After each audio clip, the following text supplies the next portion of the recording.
हमारे सामने जो तस्वीरें आती हैं वो ये आती हैं कि हम $4 ट्रिलियन की हमारी इकॉनमी हो चुकी है, हम आगे बढ़ रहे हैं, अमृतकाल है, विकास की तरफ बढ़ रहे हैं। आप इन सबको कैसे देखते हैं? चूँकि आप एक ऐसी संस्था के साथ जुड़े हैं जहां सच्ची तस्वीर आपके सामने होती होगी, आप कैसे देखते हैं इसको? 4 ट्रिलियन से हम अगले 25 साल के अंदर 25 ट्रिलियन तक कैसे जाएं?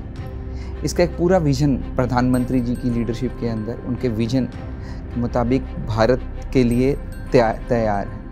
क्योंकि देश को आगे लेके जाने के लिए एक लीडरशिप की ज़रूरत होती है, एक विजन की ज़रूरत है। और ये अमृतकाल का सबसे बड़ा, ये अमृतकाल में जो देश जो तरक्की कर रहा है उसका एक बहुत बड़ा कारण आज भारत की पॉलिटिकल लीडरशिप है। भारत को अगर $25 ट्रिलियन तक पहुंचना है, अपनी इकॉनमी को लेकर जाना है, तो हमें इस दिशा में काम करना है। लेकिन वो होगा कैसे?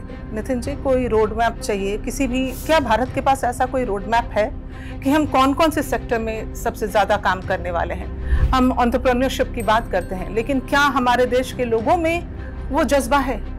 उसको कैसे इंस्टिल किया जाए, कैसे उसको जागृत करें? पूरी दुनिया की ग्लोबल जीडीपी का 30% शेयर क्रिएट किया और भारत दुनिया का सबसे विशेष देश रहा। आज समा फिर है कि हमें उसी काल को, ट्रेडिशन को टेक्नोलॉजी के साथ, ट्रेडिशन को इनोवेशन के साथ इंटीग्रेट करके हमें अपना फ्यूचर को देखना पड़ेगा। अगर हम देखें तो हम जिस पायदान पर आज दुनिया पहुंच चुकी है, बात हो रही है डिफेंस की, टेक्नोलॉजी की, मतलब ऐसी चीज़ों की जो हमने कभी, वॉरफेयर बदल चुका है, सब कुछ बदल चुका है।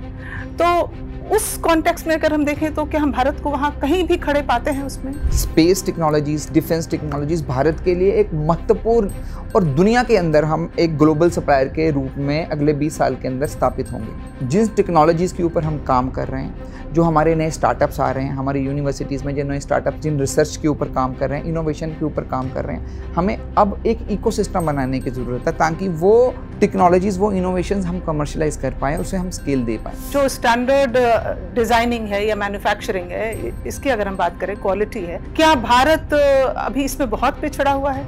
बिकॉज हम टोटली दूसरे देशों पे डिपेंड करते हैं। जब हम मैन्युफैक्चरिंग की बात करते हैं तो मैन्युफैक्चरिंग के 4 मेजर इश्यूज हैं जो भारत के अंदर हैं। पहला MSME का इशू है कि स्टैंडर्डाइजेशन, कि हमारी standardization of design, standardization of quality, ये दोनों चीज़ें अभी हम कर नहीं पा रहे। दूसरे नंबर पे इशू ये आ रहा है, वो स्टैंडर्डाइजेशन क्यों नहीं है, प्रश्न नहीं आता है, तो वो दूसरा पॉइंट है कि उसके लिए टेक्नोलॉजी नहीं है, टेक्नोलॉजी।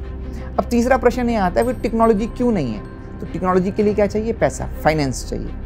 और आज ये गवर्नमेंट का डाटा है, 30 लाख करोड़ से ऊपर का MSME के अंदर क्रेडिट गैप है। कि जिस तरह की पॉपुलेशन हमारे देश में है, क्या वो स्ट्रेंथ है या हमारी वीकनेस बन जाती है कहीं ना कहीं? Population is our strength. देखिए आज भारत 2 तरीके से 150 करोड़ का बाजार भी। फ्यूचरिस्टिक आपका अप्रोच, पॉइंट ऑफ व्यू लग रहा है मुझे। जो फ्यूचर ऑफ मैन्युफैक्चरिंग में आपको जब स्केलेबिलिटी, खर्चा कम करना है, तो हमें एक इंटीग्रेटेड पार्क्स चाहिए। उस इंटीग्रेटेड पार्क्स के अंदर को पूरी कॉमन फैसिलिटी सेंटर चाहिए, रेगुलेटर भी वहां पर बैठा हो, रेगुलेटर भी वहीं पर चाहिए ताकि एक सिंगल विंडो सिस्टम क्रिएट हो सके। और वहां पर गवर्नमेंट की सपोर्ट भी चाहिए कि गवर्नमेंट बोले कि यस, इंटरनेशनल कंपनी को कि यस तू यहां पर क्रिएट कर, मैं खड़ी हूं, मेरा पूरा सोशल सेक्टर, हॉस्पिटल्स खड़े हैं, I will be there for you as a market. तो वो कुशन उनको मिलता है, तो क्यों नहीं इन्वेस्टमेंट यहां पर आएगी? But such things we see happening. अगर कोई भी इस तरह के प्रोजेक्ट लाए भी जाते हैं, मुझे लगता है कि सबसे पहले मेट्रो सिटीज़ या अर्बन एरियाज़ को ही टारगेट किया जाता है। There is a big disconnect. गांव और जो आप स्मार्ट